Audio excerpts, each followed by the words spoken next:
Hello hi welcome to big news. నేను మీ గౌసుద్దీన్ షేక్. ఉన్నదే రాస్తా, చూసిందే చెప్తా. కన్యత్వం, శీలం, పెళ్లి, సంప్రదాయాలు ఇవన్నీ మనం మాట్లాడుకుంటూనే ఉంటాం. కన్యత్వం అనేది ఒక పనికిరాని సబ్జెక్ట్. ఏం మగాడికి ఉండదా, ఆడవాళ్ళకి శీలమా అంటూ ప్రశ్నించే ఫెమినిస్టులు ఉన్నారు. అది కూడా మనం కాదనలేం. కాలం మారుతుంది, స్త్రీ విలువలు మారుతున్నాయి, స్త్రీ అభిరుచులు మారుతున్నాయి. అన్నీ నచ్చో నచ్చకనో అన్నీ అంగీకరించాల్సిన పరిస్థితి. సంప్రదాయాలు పక్కన పడేస్తున్నారు. ఆధునిక యువతి ఆధునిక జీవన విధానంలో తన మనుగడ కొనసాగిస్తుంది. ఆకాశానికి అంటే మార్గాలు అన్వేషిస్తుంది. మహిళను ఇక్కడ మనం అభినందించాల్సిందే. ఈ కన్యత్వం, శీలం అనేది నిజంగా ఆడవాళ్ళకే పరిమితం కాదు, మగాడికి ఉండాలి. పెళ్లి, సంప్రదాయం, కట్టుబాట్లు గౌరవించాల్సిన బాధ్యత మగాడిపై కూడా ఉంది. ఇవన్నీ ఎందుకు చెప్తున్నానంటే, ఆధునిక జీవన శైలిని మనం స్వీకరించక తప్పదు. అయితే కొంతమంది యువతులు ఒక్కడు కాదు 1000 అడుగులు దాటేసి సమాజాన్ని ప్రశ్నార్థకంగా మార్చేస్తున్నారు. ఇలాంటి సంఘటన ఒకటి యూకేలో జరిగింది. యూకేలో లారా అనే ఒక 20 ఏళ్ల అమ్మాయి తన కన్యత్వాన్ని అమ్మకానికి పెట్టింది. ఓ వెబ్సైట్లో బెట్టింగ్కు పెట్టింది.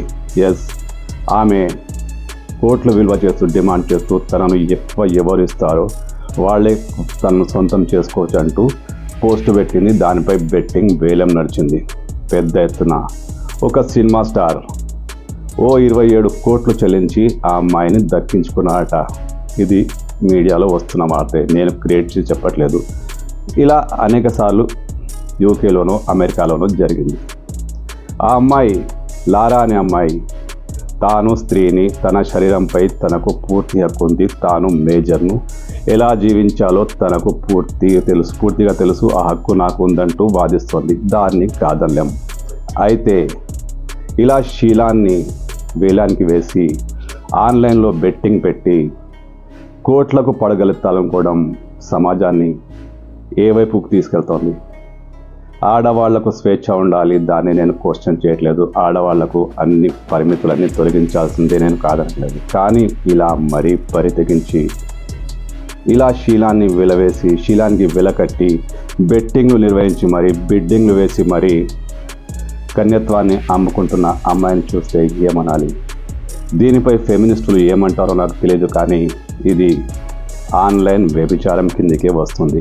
ఆమె శరీరం, ఆమె ఇష్టం, ఆమె హక్కు, ఆమె మేజర్. కానీ సమాజం అంటూ ఒకటి ఉంది. ఆ సమాజంలో కట్టుబాట్లను గౌరవించాలి. ఇలాగే కొనసాగితే ఈ సంప్రదాయం భారత్లోనూ ఉందట, కానీ ఇంకా బయటికి రాలేదు. ఇండియాలో కూడా ఇదే సంప్రదాయం వచ్చి నా శరీరం నా ఇష్టం అంటూ అమ్మాయిలు తిరుగుబాటు చేస్తే భారతీయ విలువల పరిస్థితి ఏంటి? ఏ మతమైనా, ఏ కులమైనా కొన్ని విలువలు, కట్టుబాట్లు ఉన్నాయి. వాటిని పాటించాల్సిందే. కానీ ఆధునికతను విస్మరించలేం, దాన్ని గౌరవించాల్సిందే. కానీ మరీ ఇలా ఆన్లైన్లో తమ శరీరాన్ని అమ్మకానికి పెట్టి కోట్లకు పడగలెత్తాలనుకోవడం ఎంతవరకు సమంజసం? ఈ దేశం కాదు, ఇది జరిగింది యూకేలో. ఇతర దేశాల్లో ఇలాంటివి జరుగుతూనే ఉన్నాయట.